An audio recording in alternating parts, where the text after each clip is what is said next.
You are beginning to enjoy your own desire. That's everything, isn't it? Because you can't help but produce a new desire. The universe is oriented in that way. So the new desire is constantly born within you. And if it's torturing you, you're in big trouble. Because you cannot effectively cease your desire. Too many eons of creation have preceded you. Contrast helps you to conclude, consciously or unconsciously, your own preferences. And you emit them vibrationally. You can't stop it. In the same way you can't fight gravity, you cannot fight law of attraction. So as the desire emanates from you, a vibrational signal which you may be aware of or you may not be aware of, but it's happening in any case. As this vibrational signal radiates from you and law of attraction responds to it, you really have only one thing to do, and that's make sure you are offering a clear signal. So when your desire feels good to you, in the moment of that good feeling, your signal is clear. But if you want something that you do not believe you can achieve, if you want something that does not seem possible, in your thought about it not being possible, you introduce a contradictory signal which holds you vibrationally out of alignment with your own desire. You are flesh, blood, and bone. Yes, you are. Beautiful creatures, you are indeed. But you are electrical beings. You are transmitting and receiving mechanisms. This universe is based upon vibration. And when you become consciously aware of your own vibrational nature, then and only then can you be in deliberate creative control of your own experience. You are in control of your own experience, but it's not really appropriate to use the word control when you have no idea what you're doing. In other words, you are the creator of your own experience, but unless you are aware of your vibrational nature, and unless you are aware of what your emotions are telling you about your vibrational state of being, then you are creating by default. Whatever you give your attention to activates a vibration within you. Whether you're thinking about past, present, future, doesn't matter. Whatever you're focused upon activates a vibration within you. So if you think about what you want, that activates a vibration within you. And if you could maintain that vibration, law of attraction would deliver it to you very quickly.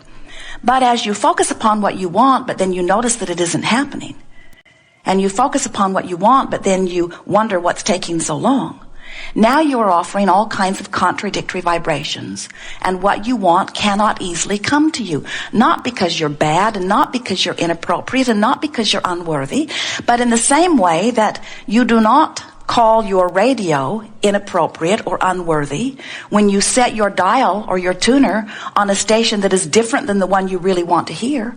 You understand that if you want to hear what's being broadcast on 101 FM, you've got to line your tuner up with that. You don't say, stupid, unworthy radio. If you were really good, if you'd been born under the right star, if you hadn't been bad in past lives, you would be able to play anything that I want to hear. You understand the frequencies have to line up. And the same thing is true with you. You got to line your frequency up with the frequency of your desire, or you are preventing your own desire from being realized. It's as simple as that. Everything is about vibration, and every vibration is managed by law of attraction. So when you give your attention to something, it activates a vibration within you. Focus is your creative edge. What genius is on any subject is just attention to the subject, because law of attraction takes care of the rest. Think about your own experience, or play with it today and tomorrow. Give your attention to something. Choose something where you don't have all kinds of contradictory feelings about it. Choose something that's sort of neutral as far as you are concerned. and write it on a notebook and focus on it for a minute or two and write words such as, I am interested in this subject and I have been wondering about this subject and I wonder if there's any information out there for me about this subject. And you will be bowled over by how many things turn up on that subject simply because you have activated it. Jerry and Esther had lunch at a restaurant that they go to frequently when they're in the area. And as they walked in, they were singing a song. And then they spent an hour in the restaurant. They talked to several people. They talked with each other on several other subjects. And when they walked back out the door, they picked the song up right where it left off. And Esther said, we left that thought form right here on this porch. And we walked right back into it. They laughed about it. But experiences like this let you know that the thought even lingers for a while. In other words, you can walk into a room where a happy party has taken place, and if you are in vibrational alignment with well-being, you'll pick right up where that happy party left off.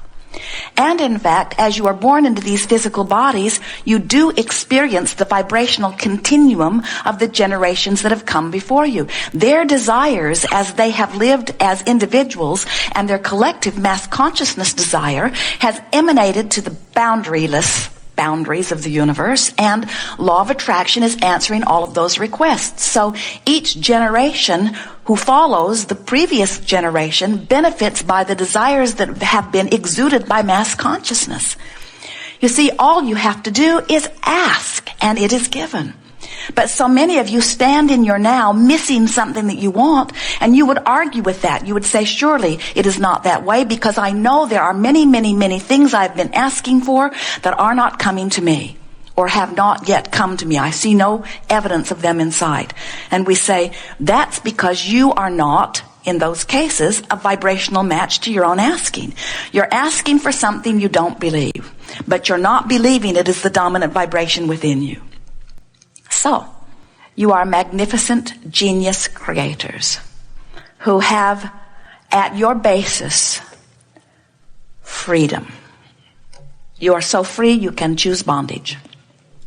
And at this free basis, you have greater worthiness and legacy for well-being that we could find words or time to convey if we spent all day, every day, the rest of all of your physical life experiences. Your worthiness is not an issue to anyone but to you. And the reason that so many of you do not feel worthy of well-being is because you've been offering vibrations not knowing how you're offering, and then taking score of what's coming back in response to your vibration, and then concluding that somebody outside of you must be concluding that you are unworthy, and therefore that is why you are holding yourself apart. And we're wanting you to understand that nobody's affecting your vibration but you. Oh yes, there are plenty of influences. And when you give your attention to those that you grow up around, in other words, there is a lot of influence. You learn your vibrations from your parents. You learn your vibrations from those around you in your schools. You learn your vibrations from the television. You learn your vibrations from your own experience. There is plenty of influence to go around. But what we are wanting to reawaken within you today is that you never ponder and therefore activate a vibrational influence without your guidance system saying to you, you're on your way back to Phoenix. We know you said you want to go to San Diego, but you've just made a U-turn. Jerry and Esther spent the night in Yuma last week. Esther said, this is scary. But it just turned out that way as they broke the miles from San Diego to San Antonio. It was about the right spot for a night there. And so they spent the night in a very nice place. And then in the morning, Esther said, let's go find a Yuma sign. We should take a picture of it for the quarterly journal. Esther said, we'll take the big red suitcase and we'll put it under the sign, and I will sit on it and look discouraged. And Jerry said, the only problem with that is the sign is 20 feet in the air and you'll be sitting down here on the ground. And then Esther saw the perfect sign. It said, Phoenix that way, San Diego that way. And Esther said, that's the picture. Get the camera, get the camera, get the camera, get the camera. But before Jerry could get the camera, they had passed under the sign. So, no problem. We will make a U-turn. Which is not the easiest thing to do with a rig that is 67 feet long, but they made the turnaround, came back to the sign, and Esther is going very slow. The cars behind her are wondering what is happening. And Jerry is poised at the windshield to take the picture, but the lens cover is over the... And so he misses the picture. No problem, we'll make another U-turn. So they turn around again, they come back. This time, the camera says, out of memory. No problem, we'll make another U-turn. This time we'll stop. So they stop. Esther dumps the pictures out of the camera. They make another U-turn. They get right there to take the picture, and this time the camera says, no power. No problem. They turned on the generator, plugged in the camera, made another U-turn, and a delightful picture they did get. Esther said, we are living Abraham's self-fulfilling prophecy. We are spinning around in Yuma. The only reason that anyone would stay someplace that they don't want to be is because where they are has more of their attention than where they want to be. You cannot put your attention upon what you are desiring and predominantly offer a vibration about what you are desiring without moving there. The entire universe is orchestrated in that way. And we have to say to you, it would not be possible for you to have conjured a desire that is inaccessible to you. That can't happen. If you have the ability to conceive it, this time-space reality has the ability to deliver it. But you've got to match your own desire. You got to feel good about your desires. And if you don't feel good about your desires, then we would not think about them. Do not torture yourself. And that leads us to the most significant thing that we're wanting to give to you. You ask and it is always given. That's step 1 and 2. I'll just tell you that right off. You ask, can't stop it. Source answers, would never stop it. But step 3 is you've got to be a vibrational match to what you're asking for. When you are in alignment with your desire, it feels like elation. It feels like clarity. It feels like love. It feels like joy. It feels like freedom. It feels like fun. When you are in the state of allowing, it always feels fresh and good. When you are in the state of disallowing or resistance, it feels like fear, it feels like anger, it feels like frustration. It doesn't feel good. There are only 2 emotions. One feels good and one feels bad. But there is this infinite range between them.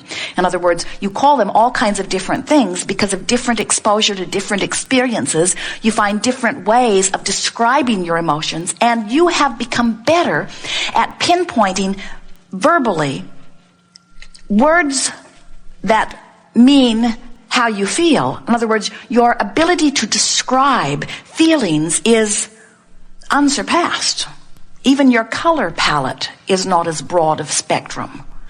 You are very good. It is uncanny how, as we visit with some dear friend in the hot seat, how you can find agreement or consensus as an audience on how this person feels. You easily find the word, and in most cases you are very close in agreement. And while there are a lot of words that mean the same thing, and sometimes you mean different things when you use the same words, the words that you use to describe emotions are pretty accurate in most cases.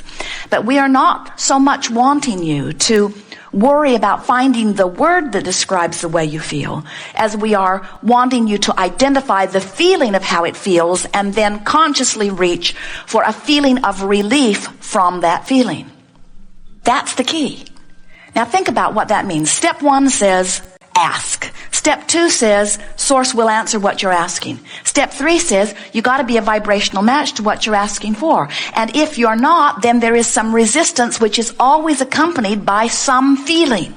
So if your dominant intention is to reach for relief of whatever you are feeling, can you see that you've got to be headed toward where you want to go? So, as we're moving forward here today, we're going to move up this vibrational scale. We're eager to talk with you about anything that is important to you. There is nothing that is off limits. It will be a very comfortable unfolding, without exception. As you pay even the slightest bit of attention here, you're going to release resistance, which means your physical conditions are going to improve, your relationships are going to improve, your financial conditions are going to improve. In other words, all of these things that you've been wanting, whether you've been openly speaking them or not, Source has been hearing. You have been amending your preferences steadily for years. And Source knows exactly who you are and what you want and understands your worthiness of.